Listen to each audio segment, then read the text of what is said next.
Before we begin, just a quick clarification for anyone listening in Australia. I'm Jennifer Barham-Floreani. I'm a chiropractor registered in 2 other countries, but I'm no longer registered as a health practitioner in Australia, and I no longer use the title doctor there. Early this year, following APRA proceedings, restrictions were placed on the health services I can provide in Australia, including health education services.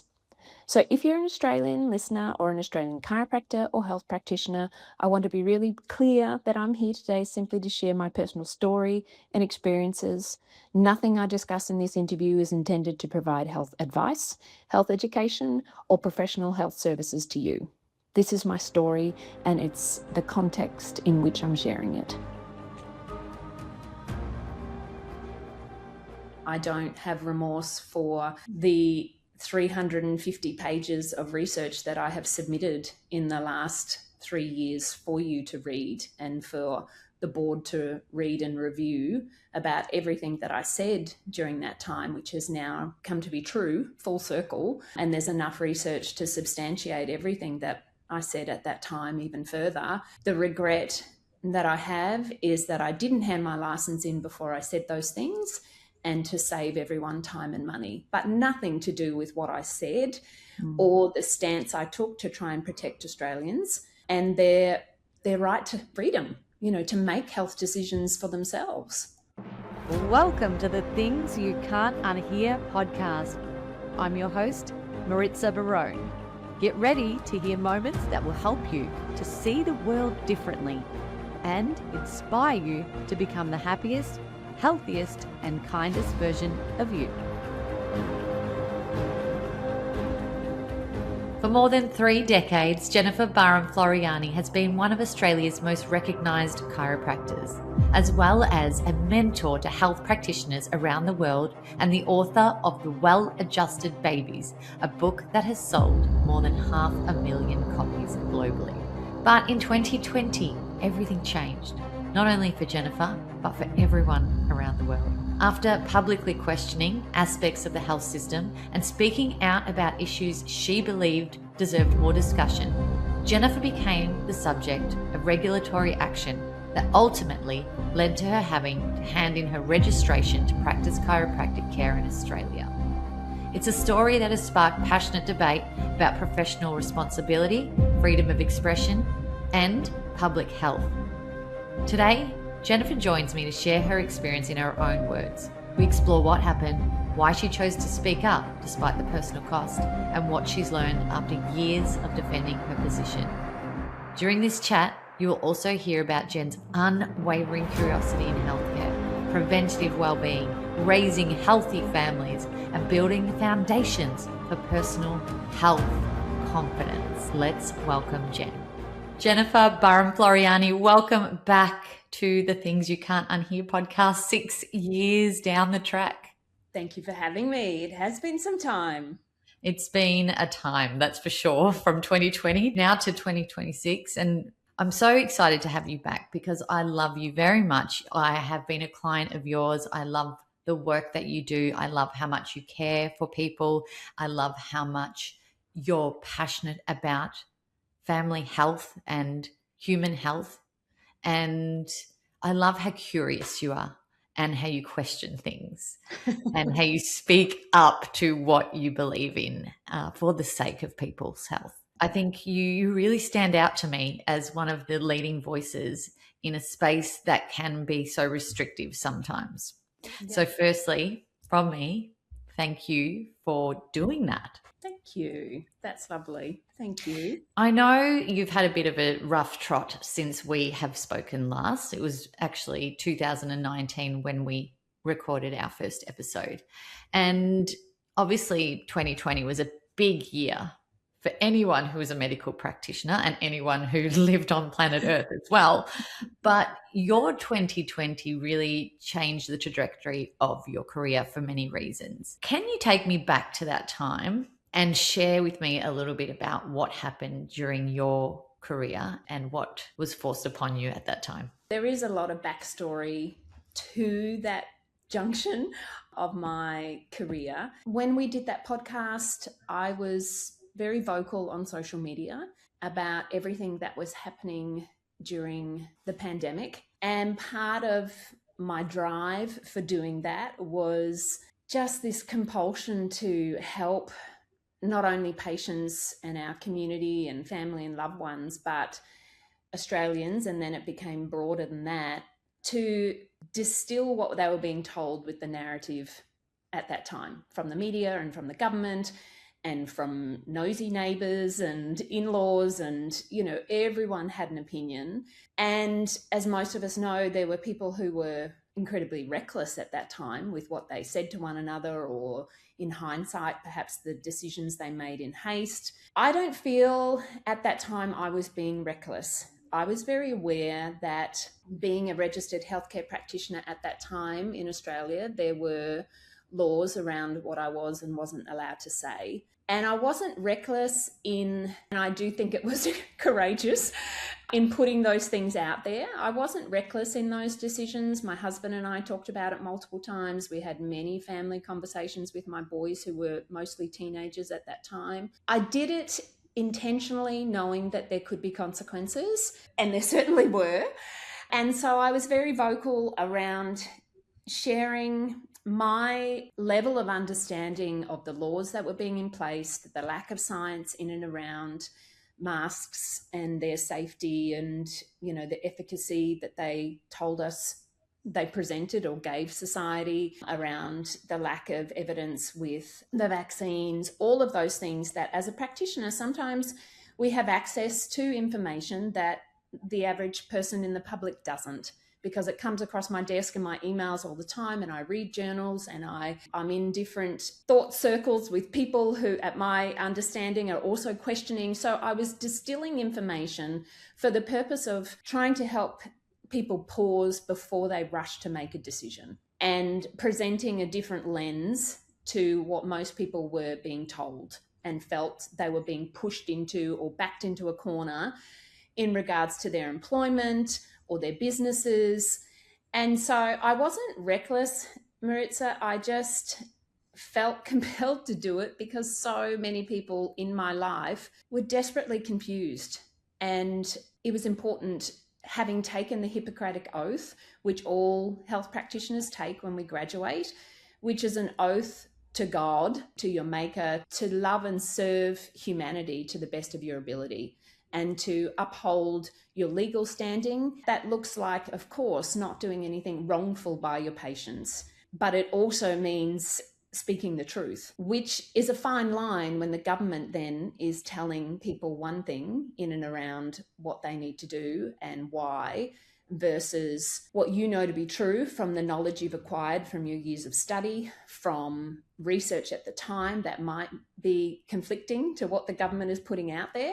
So for me, it came back to, I took a Hippocratic Oath, and I take that very seriously, to be of service to the people I care for as a primary healthcare practitioner. And so when we did that interview, I had been on social media for quite a long time doing that. I'd had different accounts taken down and put back up, and all the hoo-ha that happened at that time with, what you were and weren't allowed to say on social media.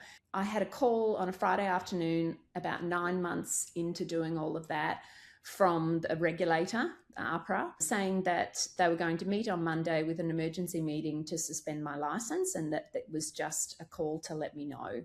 So I said to them, well, I will send you an email within the next 5 minutes handing in my license, and why don't I save us all the time? I will no longer practice in Australia, but I will not be silent about these things, but I'll hand my license in. And of course, because I was speaking about those things during a period where I did have a license, they pursued me legally. And so that one case then took 5 years, and that finished up earlier this year. And there's a whole lot of backstory, but that's the gist of when you and I last spoke. So for the last 5 years, you have been in and out of court systems trying to defend your views. I mean, you said before it was a courageous thing for you to do. No doubt there were other medical practitioners out there who felt the same way, but perhaps didn't speak up at the time because everyone was scared for different reasons back at that time.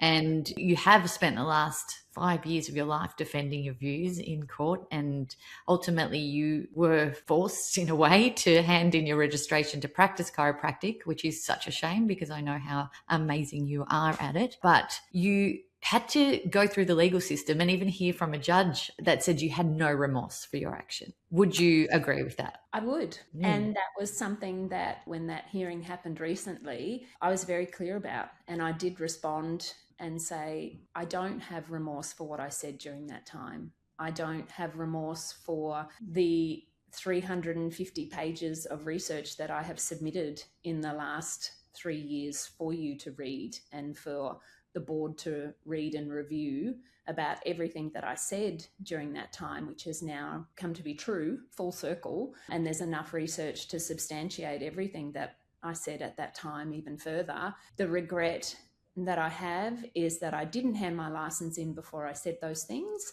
and to save everyone time and money, because the amount of money the government would have spent pursuing me for those 5 years, and the experts they hired to troll through everything that I said, and my website and my books and all of those things, it was enormous.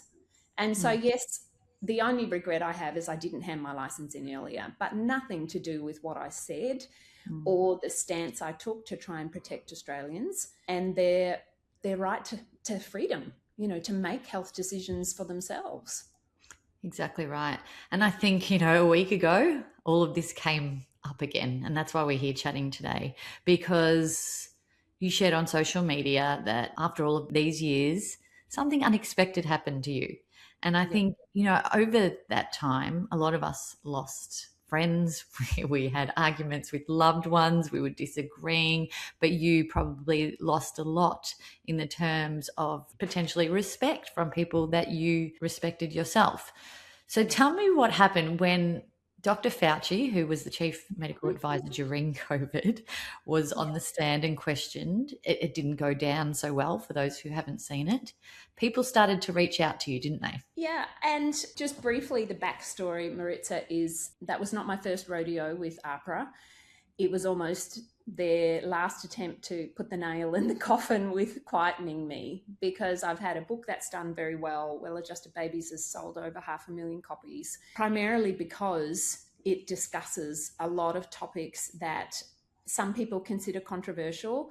I consider them conversations that parents need to explore before they make decisions. So decisions they make during pregnancy, with their birth, after birth, and it includes things like vaccination. When I was writing the first editions of Well-Adjusted Babies, chiropractors were able to talk about all of those things. And then just before COVID, the years leading up to that, and I think it's very strategic, the laws changed. And chiropractors were not allowed to talk about vaccines. So then I'd had 15 years where my book had been repeatedly complained about to the board by medical doctors or by anyone in particular, because I was discussing those things. I had huge support from chiropractors and allied health practitioners, midwives, homeopaths, all of that, and parents, all of that side for decades. But I would have these legal cases where if a celebrity endorsed my book, a medical doctor would complain. Or there were just various cases. And so then when the restrictions came in about chiropractors were no longer allowed to talk about vaccines, the legal advice I had at the time was you need to stop selling your book, you need to stop selling that product, all of those things. So then by the time COVID came around, it was, another battle, but I had a file. So their objective was to make sure I looked like a repeat offender. To my mind, I was still holding a line for parents to be an advocate for their children and to look at their decisions. At no point do I say vaccines are bad. I try and hold the view that parents make the best decision as they can at the time with the knowledge they have. So if I can give them knowledge, then they may still choose to vaccinate, for example, but they can do it in a way where potentially there's less harm or less risk, because every child can respond differently. I know children who have never been vaccinated and they have cognitive issues. And some people would say, oh, that doesn't happen, it's all caused by vaccines. That's not my experience. So the conversations I have, I try to be really broad. So I've had a lot of support for that. But if we come back to what happened this week with Fauci, I had some health practitioners who had said to me, or peers who had said to me during that time in a very Australian way, you should pull your head in, you should stop speaking, you're making the rest of us look like conspiracy theorists, you're crossing the line too far this time, things like that. And I think that they were very much confusing their cowardice for morality. They had taken an oath as well. These were practitioners who had not vaccinated their own children, who were not getting the vaccines during COVID, and yet they were not using their voices. And so it was a real time where, like for a lot of people, I walked away from certain relationships and even, business associates, some of those things, because I think it's really important that we live by our convictions.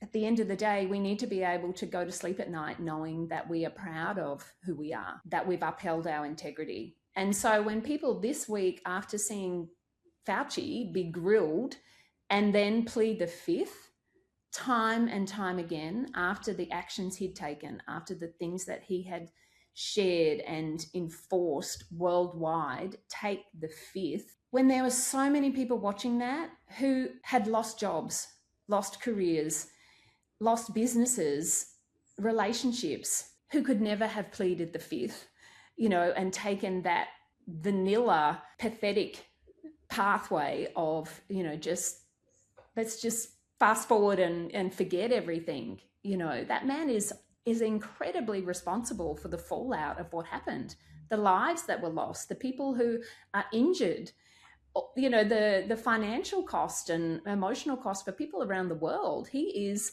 responsible at one of the highest levels for that, and yet he gets to claim anonymity. It just, for a lot of people, it was, I think, a time where, or the first time from the emails I received, the first time where they actually sat back and thought, wow, that doesn't make sense. He should be responding. He should have some level of accountability for what he said, because I followed him. And he didn't. And so they were sending emails saying things along the line of, I know we disagreed. It would seem now like maybe, there was more evidence there that I didn't want to look at. Some of them said things like, you were right. I wish I could take back what I said. Please accept my apology. And it was just a time where I said on social media, I actually don't know how to respond, because it wasn't about being right. I don't need their apology. I actually, don't need to have those relationships in my life anymore. If they want to pursue that and we can come to, like a common ground, I'm happy to explore that, but it's not like I miss those relationships that are no longer congruent with who I am. So I didn't need the apology, but what was interesting is I felt compelled to reply, well, bravery is through the actions you take, and let's see what you do from here. Because I think that's something we can all hang on to, that yes, people may now circle back and in reflection think maybe they could have been less reckless with their relationships, the things that they said, being short-sighted, but it's what they do next. It's what we all do next, because this is going to happen again. You and I know this. Something else is going to happen that will try to divide humanity, turn us against each other, distract us from whatever else is going on, rather than us realizing that if we actually rally together, we are more powerful than any small group of people who we give our power to, because there's so many of us. It's true. What were some of the worst things you were called around this time? Everything from the toil, the tinfoil hat wearer. I even had someone with that post comment, always a chiropractor. You got what you deserved. And at first I was a bit taken back, and then I thought, damn straight. Our history as chiropractors are health practitioners who we believe in the power of the human body, and we will fight for that. We will fight for people to understand how powerful their body is in being able to regain order and health. And so we have always been the ones who, seem like the black sheep, but that's because if you understand the history, and a lot of people can't be bothered looking at the history, but when big oil decided there was money in drugs, and making drugs and marketing drugs, that changed the playing field, because there was a time when your GPs, your chiropractors, your homeopaths, your naturopaths, everyone was on a level playing field, and people could go amongst and choose who they wanted, take different procedures if they wanted, get a voice of reason in another area. And then big pharma got involved and the institutions changed, and the the universities that would then teach about pharmacology and drop away anything to do with understanding nutrition and the systems of the body to a large degree, they were the ones that got funding. And if you understand the history, big pharma came in, changed the playing field, strategically set up acts, and there, you can read the Flexner report, you can read different things that were put in place to minimize not just chiropractic, but all natural or allied health professions. And so, yes, chiropractors do come up in the media time and time again because we're passionate about helping people. And so, when they said that, I was like, well, I can understand that. And I'm proud of, for the most part, our profession. It was tricky when as I said before, there were chiropractors or other health practitioners who I thought were incredibly vitalistic, who then either turned around and rolled up their sleeves or were advocating for it. And I know we all make decisions, and should be able to make decisions for ourselves. But for me, that was a real lack of congruency between what they had put out to the world for years and then their inner life when push came to shove. And I think that someone said as a comment on one of my posts that people should be able to ask health practitioners what their stance was during COVID. She had said we should be able to ask whether they received the jabs, and people were like, you can't do that, that's not right, people should have their privacy.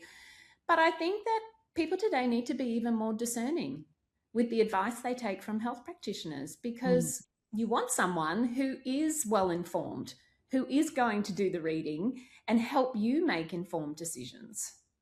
It's so true. And you bring that up about going to doctors, and I actually don't go very often to doctors. I would now go and see my chiropractor, or I'll go to another practitioner first. But when I do go to doctors, and I don't know if everyone else listening feels this way too, unless you find a really great doctor out there. But what I used to experience many, many years ago was a doctor would look at me, have a conversation face to face. We would talk about symptoms and we would delve into things quite deeply, and I would get a chance to speak. What I feel like happens now is the tapping of the keyboard. So what comes up is they're sort of searching for answers. And I feel like I could have done that. I could have gone to ChatGPT and searched this up.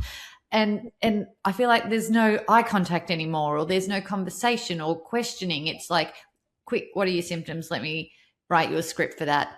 I'm out the door in 9.5 minutes. And that's what it's starting to feel like. It happened to my daughter the other day, and we walked out within 3 minutes of being in the doctor's clinic and looked at each other and we went, what just happened? What just happened? I don't even know what that script is that you've been given. I'm like, put it in the bin. Let's just see what happens over a couple of days. So I note what you say there, and I agree. I've seen it with my own eyes. Yeah. But you said something else on social media that I think is really important to bring up today, because you help mentor chiropractors and you're a voice behind the chiropractic industry. And I think you shared a quote recently on socials saying, and I'm going to read it because I've written it here: the goal is to remain curious, to observe, to maintain your autonomy, to inspire and lead. Never become so committed to protocols that you forget who you are or forget the privilege of caring for another human being. And this is why I love you. No, thank you. You remember writing that now? Yeah, I do. Yeah, absolutely. And what does that mean to you? I love our profession as chiropractors, and it's been a platform for me to, do a whole lot of other things. And one of the roles, as you said, that I have at the moment is coaching chiropractors around the world, and I do that with my husband. And within any profession, there are diverse characters. on the whole, I really believe that chiropractors want the best for people.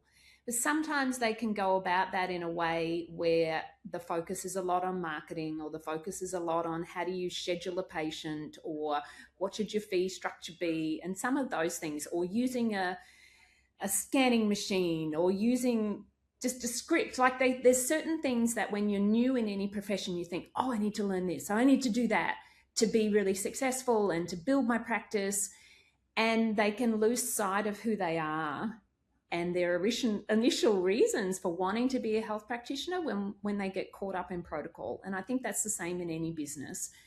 And so I like to remind them that, they need to stop outsourcing their skills and their decision making to a third party, even if they are a coach or a mentor. And remember, at the end of the day, it's about the relationship with the person in front of you, because that person has come to you for your wisdom, for your ability to help them.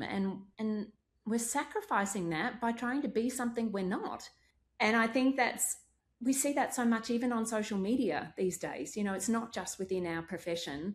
People are wanting to be significant online and build these platforms and get eyeballs and do all of these things. And they forget many times, I think they forget the purpose that is driving their life, or why they started their business or created a product, because we fall victim to wanting to be significant, wanting to be successful. And so that's what that post was about, because at the end of the day, I think our profession attracts some wonderful people with very big hearts.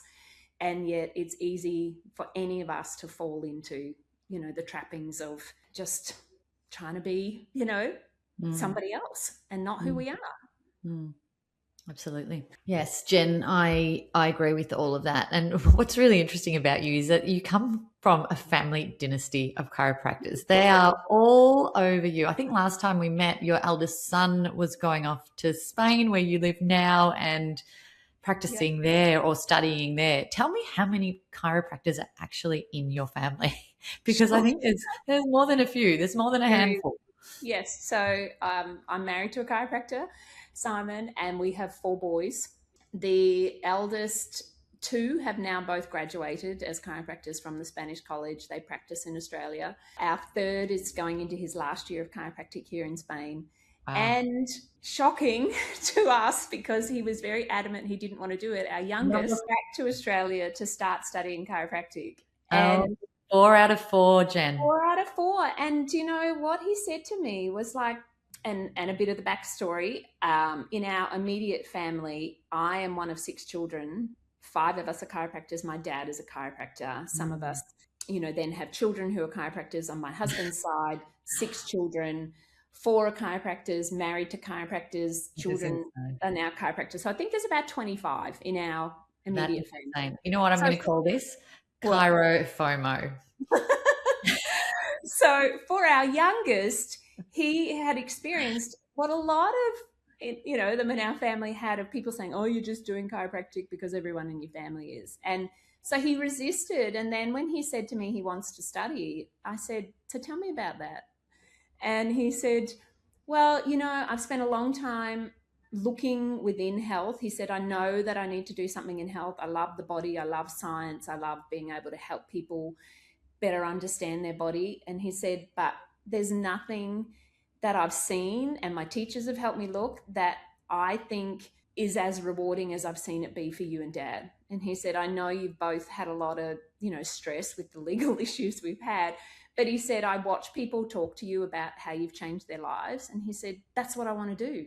He's like, I don't want to do it for the money. I don't want to, he's not driven like that. I think when you know that you want to have purpose in your life and have a life of meaning, that's just such a beautiful stewardship, because otherwise we chase all these things and still at the end of the day we feel like, well, what's my life amounted to? Like you may not get that human interaction and all of those things that help us have meaning. Mm-hmm. I love that they've all followed this path. And I think it is the philosophy around health that brings people into this career and this pathway. And I know the way that you've raised your kids is very different to what mainstream medical may have suggested as the pathway. And I'm always fascinated to hear the way that you raise the boys. I know that you never really gave them any painkillers or medication in that sense. And, I know I'm a parent too. I've raised my kids, they're teenagers now as well. And you do succumb to those times when your kids are struggling with pain to, quickly grab the painkillers, the Panadol, the Tylenol, and do those things. But the way that you have taught your children around the holistic way of health and preventative measures is really fascinating and truly inspiring, because our bodies can do so much if we allow them to, right?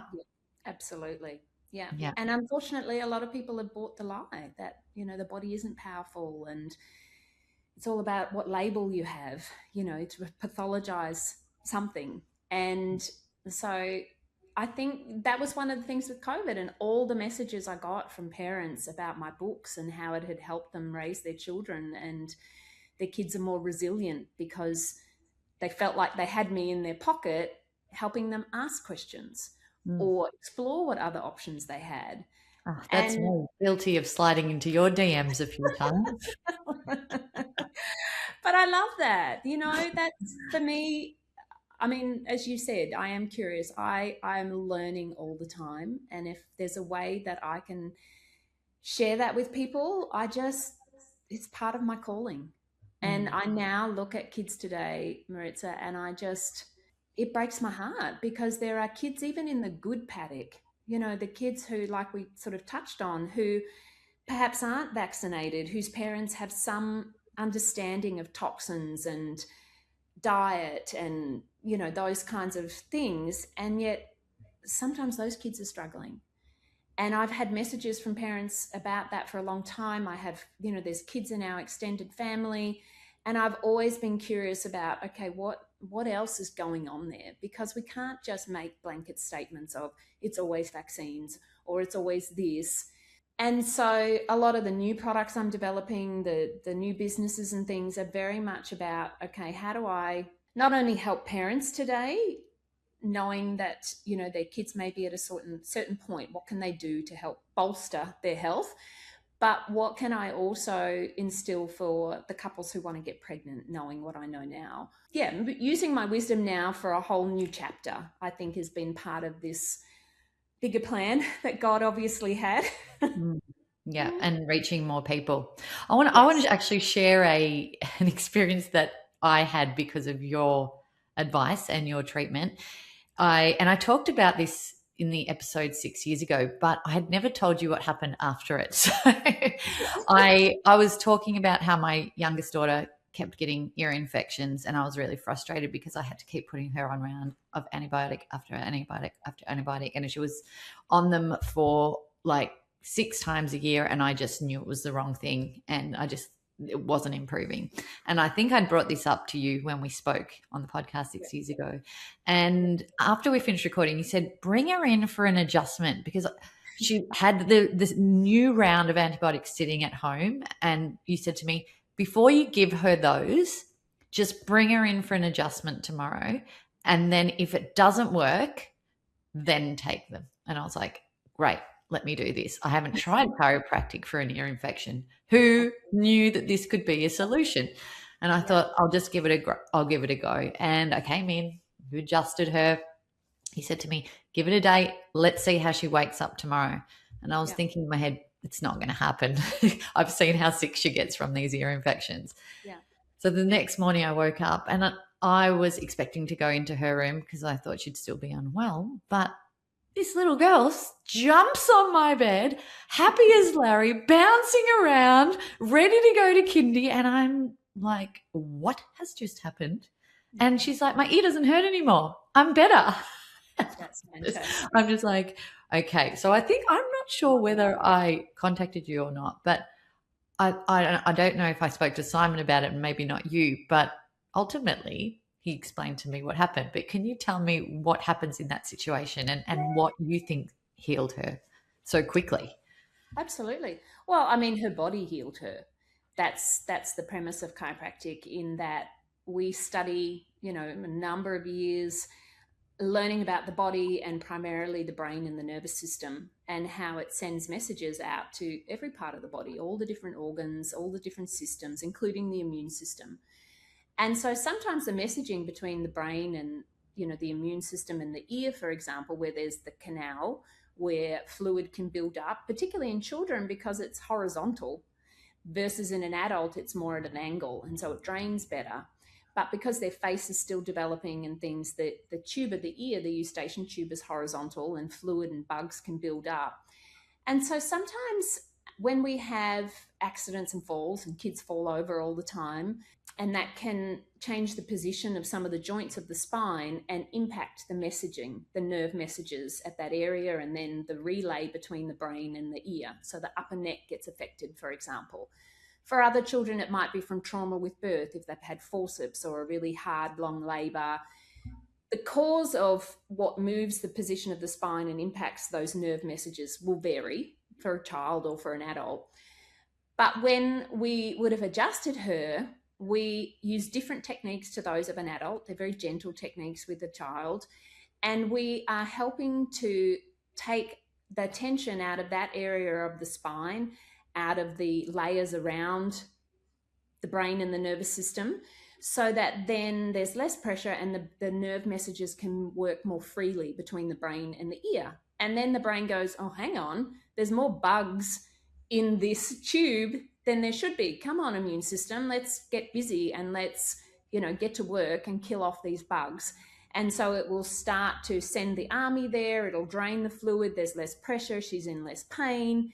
And then, recreates order. And that's what the body's always designed to do. It just needs to have less interference to those nerve messages, less toxins, a lot of the things that create disorder. So that's the focus of chiropractic, is to help improve the nerve messaging. And that can affect the immune system, digestive system, balance in the brain, so mood and concentration, all of those things. Yeah, And well, so as chiropractors, we're not talking about, oh, I can fix you. It's let's see what's going on with your nervous system and help your body recreate order.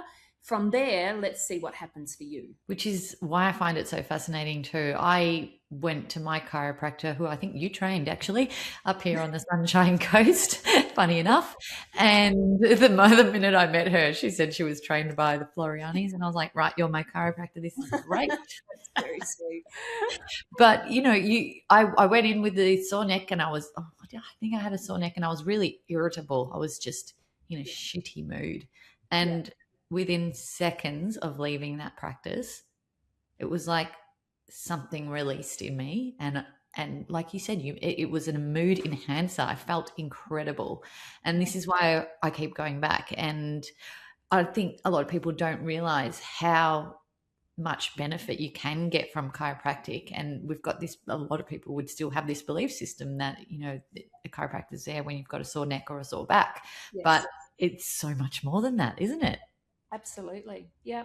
And I think there's also the misunderstanding too, where someone might go to a chiropractor once or twice and think, oh, it didn't work. But you don't go to the gym once or twice either and expect to get a great body or build muscle, It can take a period of time, particularly if that person is older and they've had years of poor posture or, sustained posture at a desk, all of those things. So yes, chiropractic it's one of the pillars that help you build your health. And if more people understood that, I think, across the board, we would be healthier, because like natural health professions, we're not using drugs, we're not using surgery, and those things, there will always be people who want that and they should have that choice. But more and more people are a bit wary about the consequences of those, and are there other options? And so I think it's really important that, people look and explore what else is available to them. And the interesting thing is, Maritza, back in, I think it was 2019, the Victorian government in Australia tried to ban chiropractic for children under 12. And this is again because there were different medical professionals who didn't love that chiropractic, is now the biggest or the second biggest health profession in Australia. And so there were complaints about some of the social media clips chiropractors had And then the media got a hold of them and kind of turned them into this showbiz, very, screen worthy. They would amp up the noise and the whole drama of it and make it look like the care being delivered was harmful. And so at that time, the government then decided to do a survey, and because they wanted to change the legislation that children under 12 shouldn't be seen by chiropractors. 20,000 parents responded to this survey with a 99.7% satisfaction rate. And it was just hands down the most magnificent outcome because parents were responding to the government, sharing their stories, giving testimonials about the delight that they'd had with their care. And that speaks volumes because chiropractic is a small profession like homeopathy and Chinese med and those other professions. And we don't have the benefit of big pharma doing mountains of research to support the things that we do. So medical doctors have, research that's funded by big pharma, but it will endorse having knee surgery or this drug. And so GPs get to lean on that and say, well, it's been proven what we do, even if it's funded by people who gain financially. And yet smaller health professions don't have that. So when you have when you have a anecdotal, yes, but a response, a survey of 20,000 parents saying that they, found their care to be favourable and effective with a 99.7% success rate, that's huge. And so the more people who understand that, it is one way to really help kids today. Oh, I would have filled in that survey if I had seen it, because I've been bringing my kids into chiropractic care since they were very young, and yet they even ask me now. They're like, "We haven't been for a while. Can we go?" I think I'd need it, an adjustment, or just to even see our chiropractor. Have good chats with chiropractors, that's for sure. Jen, what's the biggest thing you want people to take away from hearing this conversation? I mean, there's two different elements to what we've talked about today. Obviously, what's happened in your personal career. What's the biggest part that you want people to take away from that part first? From listening to, this podcast today, and, if they've known part of my journey, is to feel that they are in a position of power moving forward with the decisions they make. I think sometimes, we can get a little bit blasé and say, oh, people were silly to get those injections, or, stupid for not asking questions. And yet underneath that is people have a desperate desire to belong. They really, really want to belong. And I think that's what provoked a lot of the decisions they made. And yet, if we can realize that the desire to belong comes at the compromise of who we are. And if more people understand that they are, I really believe, their own healer, their own hero, and their own leader, those three things, because if they can realize that there are choices that they can make in regards to their health, there's always a decision that can be made to improve their health, to learn more about what's going on for them, that their body is self-healing. If they can be their own hero in that they walk, they talk, and they live by their convictions, that they play the game of courage every day, even in small ways when no one's looking, be their own hero so they sleep well at night, and then be the leader that they need in the world. If we all do that, if we all, leaders question experts until they feel right about a decision, and leaders will do whatever it takes for their family and not just shy away from doing the research or asking the questions. And so I think if we all become radically self-responsible from wherever you've landed after COVID, I think that's when we collectively, as humanity, I think we're going to shift the needle, because it comes back to all of us at an individual level.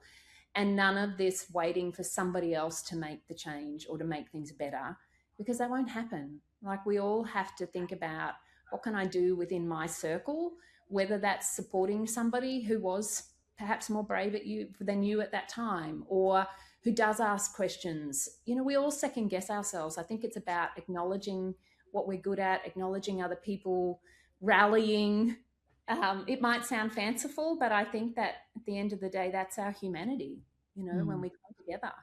And not repeating the same experiences Mm-hmm. and expecting a different result. Absolutely. Yeah. Yeah. And in terms of what you want people to know about their bodies and their health and their ability to heal, what's the biggest message that you want to share today? I think we have to understand, and it's something that the last couple of years have really, really, really made clear for me, is that we have to personalize our health.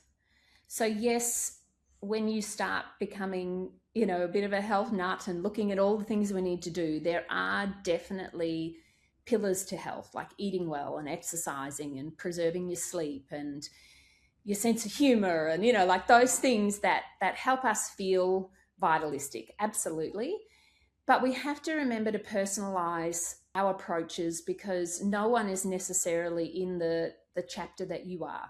I've had 5 babies. That's very different to someone who's about to get pregnant. We get online and we want to dive into some kind of recommendation that someone gives, and that person will kind of make the assumption that it's going to work for everyone. They're very confident in that.